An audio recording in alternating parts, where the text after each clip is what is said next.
সাইফুদ্দিন সিয়াম, এই যে এসপি কৃষ্ণ, এই ছেলেটা বিনোদনের নামে কিভাবে সমাজের মধ্যে অশ্লীলতা নোংরামিকে কিভাবে সহজ করতেছে আপনি আমার কথা শুনলে বুঝতে পারবেন। রিসেন্টলি সে তার একটা বন্ধুর বিয়েতে গেছে এবং ওই বন্ধুর বাসর রাতে তাকে কিছু টিপস দিচ্ছে। সে বলতেছে বিড়ালকে উড়াদুরা মারা যাবে না। দ্বিতীয় নাম্বার বলতেছে হেলমেট ছাড়া গাড়ি চালানো যাবে না। এগুলো কি? তৃতীয় নাম্বার সে বলতেছে হর্ন বাজানো যাবে না। চতুর্থ নাম্বার সে বলতেছে গতিসীমা সর্বোচ্চ 40-এর বেশি হওয়া যাবে না। নাউজুবিল্লাহি মিন যালিক। এই কথাগুলো দ্বারা আপনি কি বুঝাইতে চান?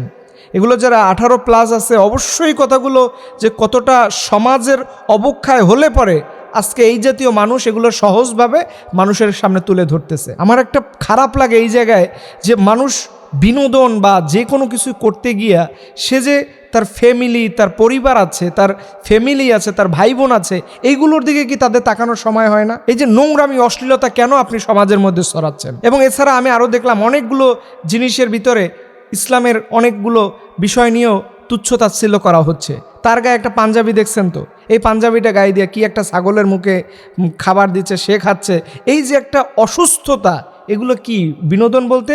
রাসূল সাল্লাল্লাহু আলাইহি সাল্লামের বিনোদন কত সুন্দর ছিল এবং আল্লাহর হাবিব সাল্লাল্লাহু আলাইহি সাল্লাম বলছেন যে তোমরা বাচ্চাদেরকেও ধোঁকা দিও। আমরা অনেক সময় বলি না যে বাবা পুলিশ আসবে, পুলিশ খাও, না খাইলে পুলিশ আসবে, না খাইলে ভূত আসবে। এই যে কথাগুলো বলি, এইগুলো আল্লাহর হাবিব সাল্লাল্লাহু আলাইহি সাল্লাম নিষেধ করছেন। অথচ আপনি সমাজে আপনি সহজে এই কাজগুলো করে যাচ্ছেন আর বলতেছেন আমি বিনোদন দিচ্ছি।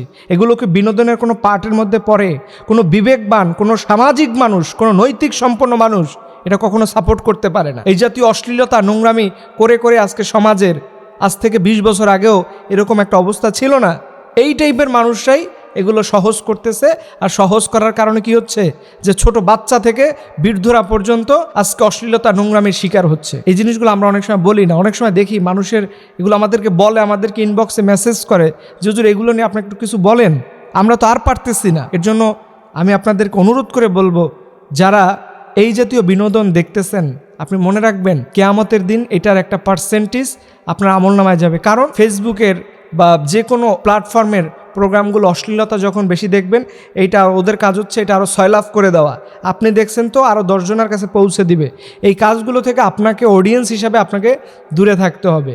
কারণ যিনি করবেন আর আপনিও দেখবেন, তাহলে আপনারা দুজনেই সমান হয়ে গেলেন। প্রথমত মনে রাখতে হবে এই অশ্লীলতা নোংরামি বন্ধ করার জন্য সর্বপ্রথম যেই সাইটগুলো থেকে এই টাইপের ভিডিও আসবে তাদেরকে আলাদা রাখতে হবে, তাদের ভিডিও দেখা যাবে। তাহলে কি হবে, একটা সময় সেও বুঝতে পারবে যে না, এই নোংরামি আমাদের সমাজে চলে না, আমি ভালো কিছু করি। কিন্তু তখন আলটিমেটলি একটা সামাজিক পরিবর্তন আসবে।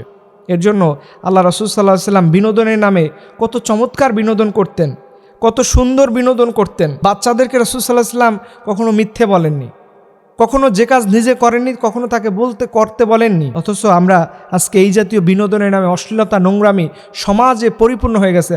আল্লাহ পাক আমাদের এই সমাজটাকে এই নোংরামি অশ্লীলতার হাত থেকে তুমি হেফাজত করো।